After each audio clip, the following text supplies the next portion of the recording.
Mango and prawn noodle salad with miso dressing. Start by placing the chopped mango, miso paste, MIRIN seasoning and 1 teaspoon of the sesame oil in a blender and blend until smooth. Place half a cup of the miso mixture in a bowl with the prawns. Toss to combine. Cover with plastic wrap and place in the fridge for 30 minutes to allow the flavours to develop. Meanwhile, cook the noodles following packet directions. Drain and then refresh under cold water. Heat a little oil in a non-stick frying pan over medium-high heat.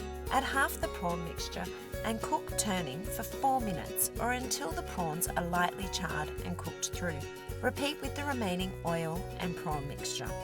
Combine the reserved miso mixture with vinegar in a separate bowl. To assemble the salad, arrange the noodles, cucumber, mango wedges and chilli on a large serving platter. Pour over half the dressing and gently toss to combine. Top with the prawns and drizzle with extra dressing to serve. This is a great fresh salad for when you have friends over.